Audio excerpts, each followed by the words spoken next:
Mas Daniel pertanyakan kepada pihak sekolah alasannya kemudian menormalisasikan gender neutral tersebut. Penjelasan dari pihak sekolah seperti apa? Penjelasan pihak sekolah, I think ini adalah penjelasan yang sangat normal banget di budaya Western, di budaya Barat, di mana ada 3 hal. Yang pertama, kita tidak akan pernah mengajarkan apa yang benar dan apa yang salah dalam hal identitas atau dalam hal feeling yang mereka rasakan. Jadi itu hal yang pertama. Yang kedua, kita akan justru mengencourage mereka untuk lebih mengeksplor feeling yang mereka punya.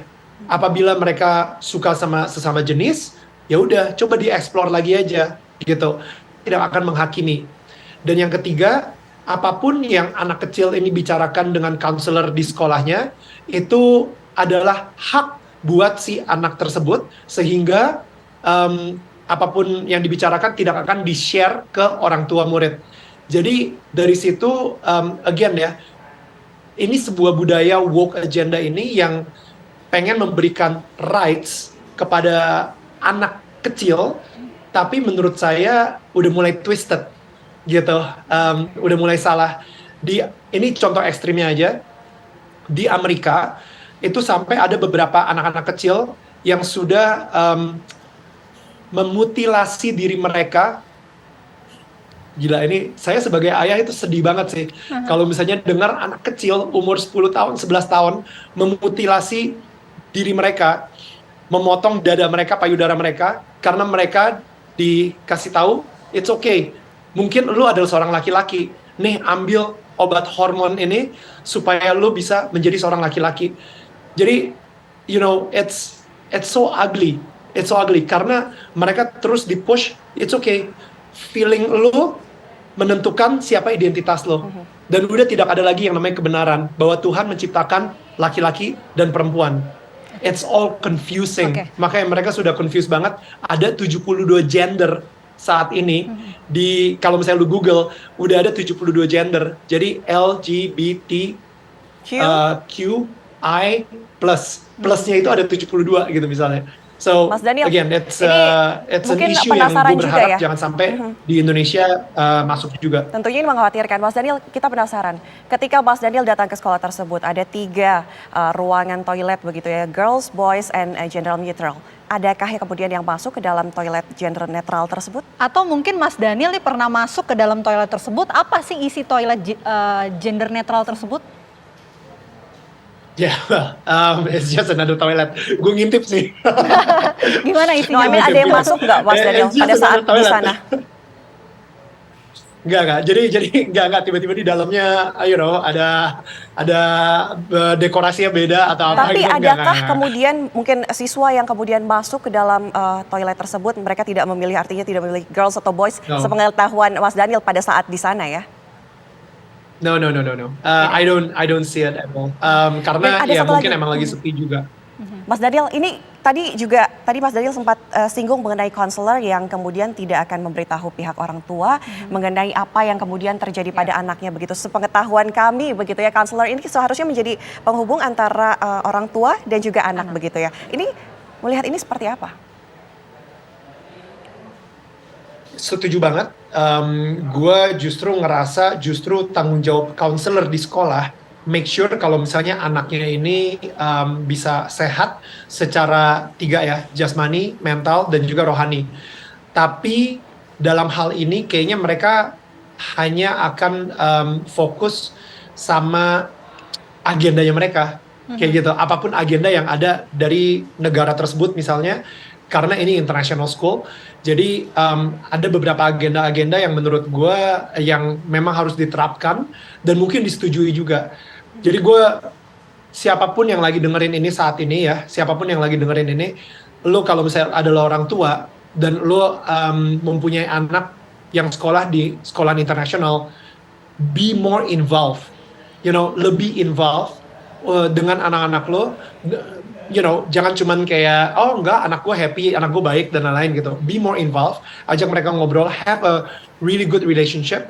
Jangan cuman dilepas, sehingga sekolah yang akan ngurusin mereka, gue bisa fokus sama kerjaan gue. You know, like really be more involved. dan be more involved di sekolahan juga.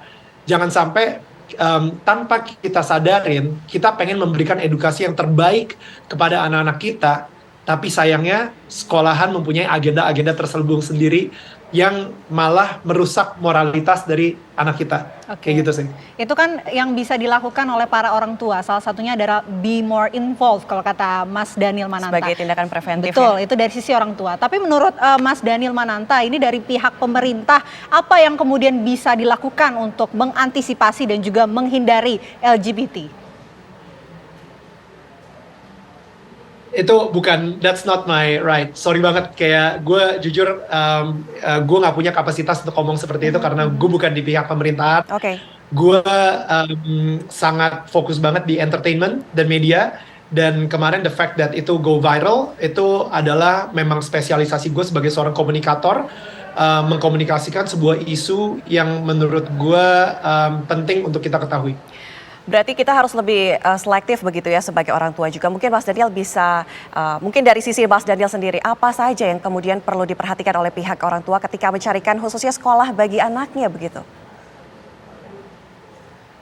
Right. Gue sama istri gue pas lagi di assessment tersebut, ketika setelah kita tahu bahwa ada si 3 toilet tersebut gitu ya, kita kan kayak ada sesi interview. Jadi si representatif dari sekolahan ini interview anak gue, dan habis itu mereka akan interview orang tuanya. Kayak gitu. Tapi gue lihat-lihatan sama istri gue bilang, no, kita yang bakal interview mereka. Jadi lu nanya sedalam-dalamnya tentang moral stance-nya dari si sekolah ini gitu, si sekolah internasional ini. Bagaimana fondasi mereka, apa yang mereka, bagaimana menurut mereka, kalau misalnya ada kasus-kasus tertentu, misalnya anak mereka go through something, krisis identitas dan lain-lain, tanyain terus aja, tanya, don't be afraid to ask. Dan kalau misalnya, again, gue bersyukur banget. Ini mungkin salah satu yang mungkin gue nggak terlalu banyak share juga, tapi sebelum memilih sekolah ini, gue berdoa dulu sama Tuhan. Berdoa banget, Tuhan, kalau misalnya emang ini adalah jalannya Tuhan supaya anak gue sekolah di sini, ya udah lancarkan gitu kan. Nah, ternyata pas lagi di sekolah itu kayak mata gue dibuka gitu. Jadi I think involve, gabungkan juga Tuhan, involve Tuhan di penyeleksian sekolah untuk masa depan. Kayak gitu sih. I think that's from my side. Baik, terima kasih banyak Mas Daniel Mananta sudah berbagi cerita, berbagi insight juga dengan kita semua, dan mudah-mudahan menyadarkan orang tua juga untuk lebih selektif. betul, begitu ya. Mudah-mudahan orang tua ini bisa mencontoh lah perilaku dari Mas Daniel ini, prepare lah untuk mempersiapkan anaknya masuk ke sekolah. Terima kasih Mas Daniel Mananta atas waktunya. Selamat kembali berlibur dari Jerman. Thank you Mbak Vena. Bye-bye.